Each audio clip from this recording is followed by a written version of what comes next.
هاوشێوەی بەشێک لە ناوچەکانی دیکەی هەرێمی کوردستان و وەکو نەریتی ساڵانەیان لەگەڵ هاتنی جەژنی قوربانی پیرۆزدا دانیشتوانی گوندی گۆبتەپەی سەربەناحی ئاغجەلەر سنەتی قوربانی بەرز ڕادەگرن و قوربانیکردنی بە کۆمەڵ ئەنجام دەدەن.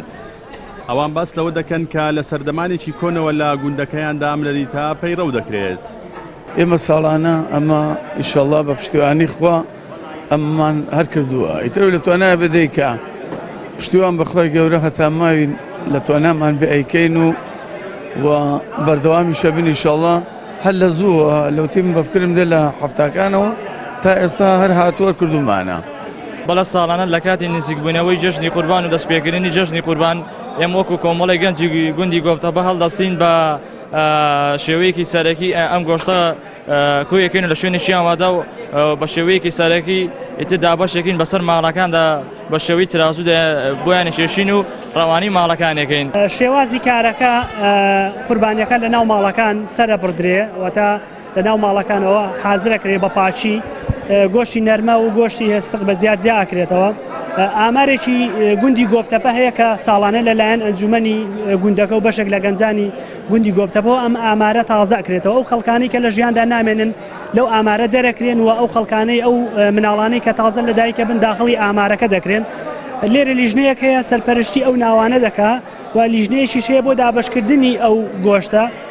کۆی گۆشتەکە تەواوی گۆشتەکە دەچێشرێ دواتر دابەشێکی بەسەر عەدەدی دانیشتوانی گوندی گۆبتەپەواتە هەر ماڵێک چەند خێزانە لێرە نووسراوە کۆی دانیشتوانی گوندی گۆبتەپە زیاتر لە 1000 نفوس زیاترە ئەو گۆشە دابەشەکرێ.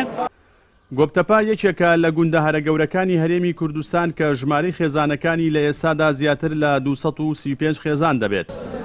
مامۆستایەکی یانیش باس لەوە دەکات پێویستە ئەو کەسانی قوربانی ئەنجام دەدەن لەم قۆناغە سەختەدا زیاتر ئاگداری ماڵە هەژار و کەم دەرامەتەکان بن و هاوکاری زیاتریان بکەن.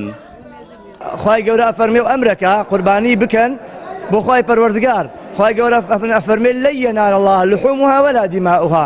خوای گەورە فەرمێ من گۆشت و خوێنم لێوە نایە ولكن يناله للتقوى من بس تقوام لإيوه بلى أو خوشويستي وإلى خلق كردوا بيغمري خاص أصلا فرمي لقال يا كم قتري خويني أم حيواني سري أبري خواي قبل لهم جناهي أو إنسان خوش أبيه بويا أما وإلى خلق كردوا أو يك واحد شتيشي هبيه أتي قرباني أكا وتنمارك وابنه أي كان بيك وأمن رتجوانا بردوا ملايا متى يستا لەم ساڵدا زیاتر لە 900 کیلۆ گۆشت بەسەر نزیکەی 1200 کەسی گوندی گۆبتەپەدا دابش کراو هەر تاچێکی خێزانێکی گوندەکەش 750 گرام گۆشتی پێدرا.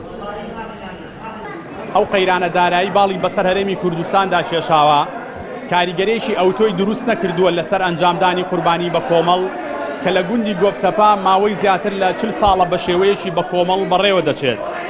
جەلال جەباری کەناڵی ئاسمانی پەیام گوندی گۆبتەپەی سەربەناحیەی ئاغجەلەر.